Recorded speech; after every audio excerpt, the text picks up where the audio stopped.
Salut, c'est Mathéo. Et Alexandre pour la chaîne Fat Fishing. Alors aujourd'hui, nouvelle vidéo. Donc dans cette vidéo, on va vous montrer tous les leurres, donc les meilleurs leurres 2020. Donc ce qui nous a permis de faire le plus de poissons possible. Allez, on va vous laisser avec la suite de la vidéo. Allez, on espère qu'elle vous plaira. Allez, ciao.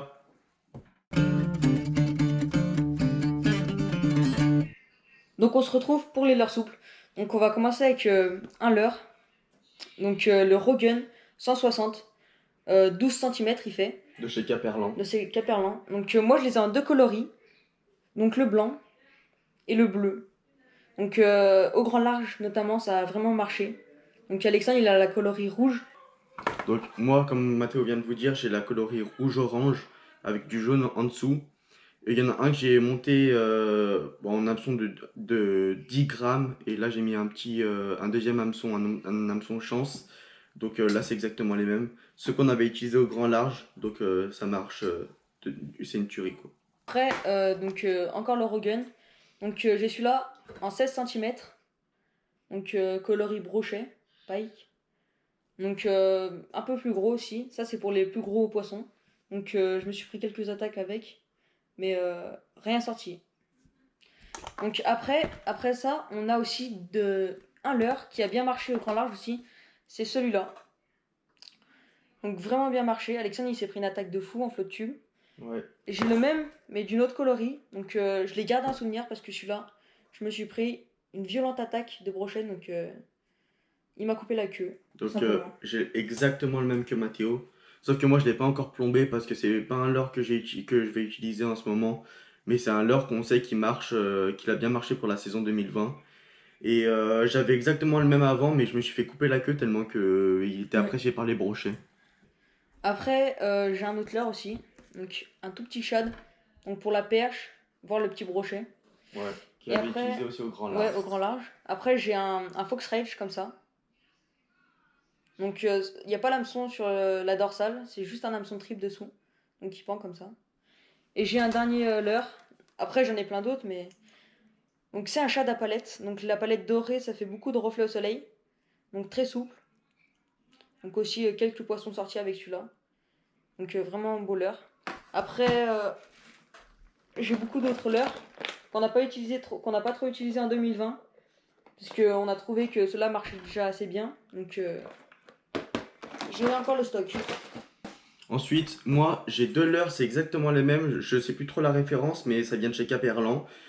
Pour ces leurres, je vais plutôt viser le cendre parce que c'est plus des leurres qui vont être ciblés verticales avec une queue super souple. Donc coloris perche et coloris on voit un peu cendre. Donc on voit vers le haut c'est plus foncé, vers le bas plus clair, donc comme un cendre. Ensuite j'ai les cendras. Donc je vais viser le brochet comme le cendre que je vais utiliser à la verticale ou en linéaire.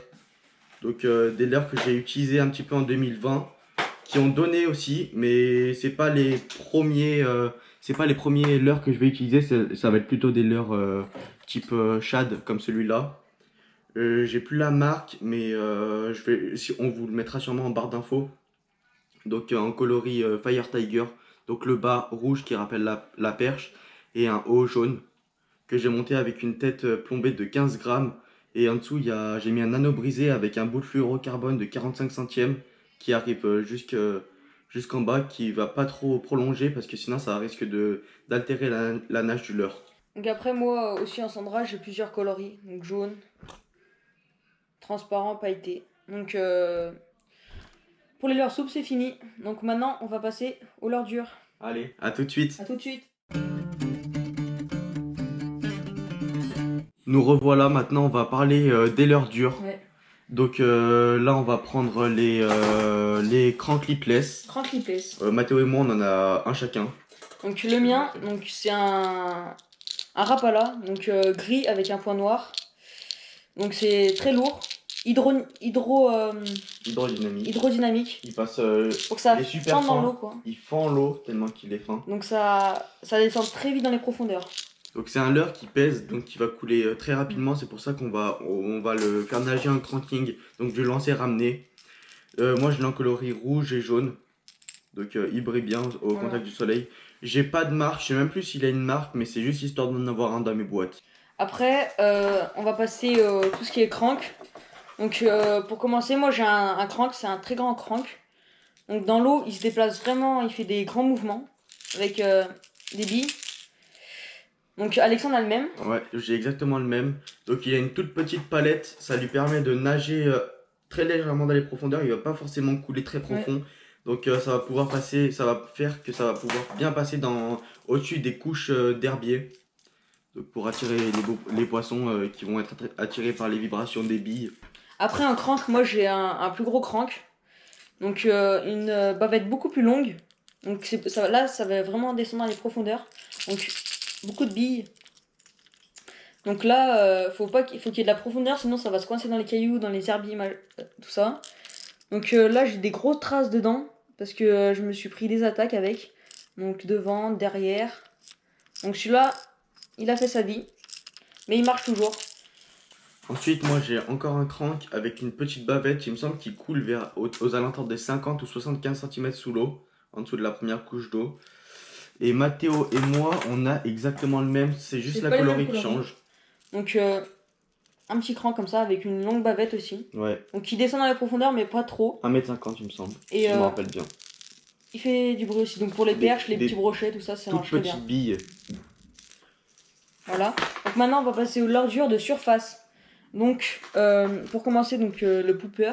Donc je pense que vous connaissez tous. Ouais. Donc ça flotte. Vous mettez des à-coups et ça fait des éclats d'eau. Ça vient popper. Ça fait une bulle quoi. Ça pop. Ça fait du bruit. Ça attire les poissons. Donc on en a. Mathéo, il en a un peu comme moi. C'est juste que là, il est plus long. Donc celui-là, moi j'ai celui-là et j'ai celui-là. Donc j'en ai deux. Celui-là, je préfère. Il a des meilleurs pops. Il va déplacer plus d'eau. Contrairement à celui-là. Après, j'en ai un aussi, c'est un Rapala. Donc celui-là aussi, il fait des beaux pops, donc des beaux bruits. Donc celui-là aussi, je l'aime bien. Il y a des billes aussi. Ensuite, j'ai présenté le stick bait. Donc, qui vient nager, qui va bien faire des droite-gauche sur l'eau. Ça va viser vraiment le brochet et la perche. La perche, je sais qu'ils sont très friands des stick baits. Après, on a tout ce qui est frog. Donc là, j'ai une petite frog. J'en avais une plus grosse, mais je l'ai perdue. Frog, c'est des grenouilles qui viennent des grenouilles de surface. Frog, et j'ai aussi un canard, un petit canard. Donc c'est le même principe. Alors moi j'ai une frog jaune, mais j'ai plus les poils parce que il y avait sûrement un brochet ou quelque chose comme ça qui est venu me les arracher. Donc après les frogs, on a donc le whooper pooper. Donc pour moi, je pense que c'est le mieux en leurre de surface. C'est ce qui fait le meilleur bruit. Donc pas besoin de mettre d'à-coup, vous lancez ramener et ce petit morceau articulé, il tourne dans l'eau et ça fait pareil un pop. Et ça, les poissons, ils adorent. Donc moi, j'ai en coloris jaune et vert. Donc j'ai fait beaucoup de poissons avec celui-là. Comme on peut le voir, il a des petites traces là. Voilà. Moi, pareil. Sauf que moi, il est noir sur le dessus, au milieu vert, en dessous un peu plus jaune et tout en bas orange. Donc le même principe, c'est un whooper plopper. Moi, il a vraiment des grosses marques dedans. Donc on sent qu'il a vécu. Mais il est toujours en état de pêcher. Et en dernier leurre dur, j'ai un jerk. Jerkbait. Donc ça, le principe, c'est que ça flotte. Le mien, il flotte. Après, il y en a qui coulent. Mais quand vous ramenez, vous mettez des à-coups et dans l'eau, il fait comme ça. Vraiment, il se décale vite. Avec des grosses billes dedans, donc ça fait du bruit. Et en couleur jaune et rouge, donc ça fait beaucoup de reflets. Donc on a fini pour les leurres dures. On va passer pour les leurres métalliques. On passe à la suite. À tout de suite. À tout de suite. Donc maintenant, on va passer à la gamme de leurres métalliques. Donc chatterbait, spinnerbait, etc., etc. Donc là, en premier lieu, j'ai le chatterbait de la marque Bison qui appartient à la gamme Pro Series. Donc c'est un leurre que j'ai pas utilisé beaucoup cette année. Je l'ai acheté il y a pas longtemps. Donc dans la prochaine session, je risque sûrement de l'utiliser. On verra si ça marche bien. Donc moi j'avais un chatterbait aussi, mais je l'ai perdu. Après j'ai un knucklebait. Donc c'est pas un spinnerbait parce qu'il n'y a pas de palette, mais dans cette boule là, il y a des billes. Donc dans l'eau ça nage comme ça. C'est exactement la même armature qu'un spinnerbait, mais avec une bille. Avec une jupe blanche. Après on a du jig. Donc, en gros, c'est une tête plombée où là, on vient mettre une écrevisse. Et ça, c'est bien pour le black bass ou la perche. Donc un trailer. Voilà. Avec des gros anti-air comme ça. Voilà, c'est de l'anti-herbier, ça. Et Donc, après, on a tout ce qui est leurre métallique pour pêcher dans les profondeurs. Donc, ça là. Donc ça marche super bien pour le sand, la perche, pour le brochet qui est en profondeur. Et dans cette gamme aussi, on a le plomb palette. Donc Alexandre, t'en as un plomb palette. Un qui est complètement monté déjà. Mm. Si j'arrive à le sortir, comme ça. Voilà, donc le plomb vient se poser au fond de l'eau comme ça. Et on met des coups. Et, Ouais, exactement. tac. Donc l'octopus, ça s'appelle un octopus ça, Voilà, la petite pieuvre. ouais. Elle vient nager, elle vient faire des hauts bas comme ça. Avec le plomb palette. Donc moi j'ai mis un fil en 45 centièmes, c'est du fluorocarbone. Comme ça si je tombe sur un brochet, bah ça pourra peut-être lui résister. Après on peut tomber sur du silure aussi. Ouais. Moi j'ai le kit pour faire ça. Donc les octopus, les plombs palettes, donc des filtres à cigarettes qu'on met dans l'octopus pour apporter de la flottabilité. Et aussi on pourra lui mettre à l'intérieur Voilà. l'attractant. Ouais, de l'attractant et de la gaine. Donc avec tout ça vous pouvez faire un montage pompe palette. Donc c'est super bien quand on pêche en bateau, en flotte-tube, dans les profondeurs. La dernière fois qu'on a pêché avec ça, on a pêché dans 16 mètres de fond. On a fait une belle perche et ça nous a bien aidé. Ensuite, on va passer à la gamme de leurre, je pense, qui a le plus donné cette année. Je pense qu'on est d'accord. Hein. On a presque la plupart des brochets qu'on a fait. Personnellement, mes leurres préférés. Donc, on parle bien des spinnerbaits. Ouais, exactement. Donc les spinnerbaits, bien sûr. Il y en a de tous les coloris. Là, j'en avais un petit. Je sais pas où il est passé, il est là. Voilà.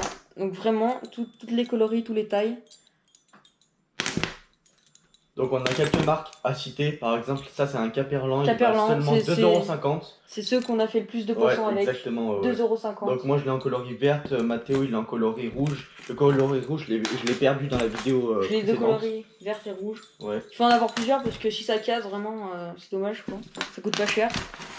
Ensuite moi j'ai du spinnerbait encore une fois de chez Gunky, donc blanc-rouge comme les palettes, que je vais sûrement armer avec un Sandra de la même couleur.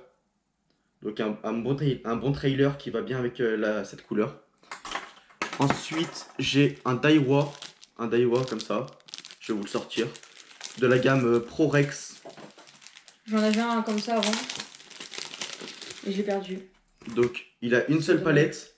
Mais une palette feuille de saule qui va apporter beaucoup de vibrations et de rayons lumineux. Et aussi... Vas-y, continue. Et ensuite, bah, j'ai un spinnerbait que j'avais fait maison.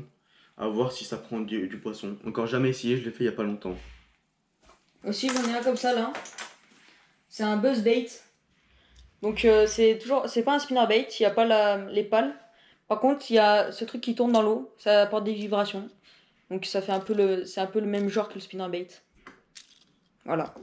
Il me semble qu'on a fini tout ce qui est gamme de leurre. On a fini tout, ouais. Ce qui nous a servi pour l'année 2020. Voilà, donc c'est tout ce qui a le mieux marché. Donc pour nous, ce qui a le mieux marché quand même, le top 1, c'est spinnerbait. Ouais. Parce qu'on a fait beaucoup de poissons avec ça. Donc s'il y en a un que je devrais classer, si je devrais garder un seul leurre, ça serait franchement, je pense, celui de Caperlan. Après, comme on dit, ça dépend où on pêche, dans les profondeurs, s'il y a des profondeurs machin. Exactement. Mais dans des étangs, pour nous, c'est le mieux le spinnerbait, quoi. Ouais. Voilà. Donc, on espère que la vidéo elle vous aura plu. On espère qu'on se retrouvera bientôt au bord de l'eau. Ouais. Donc allez, à bientôt. Non, on vous dit ciao. Hein. Allez, ciao.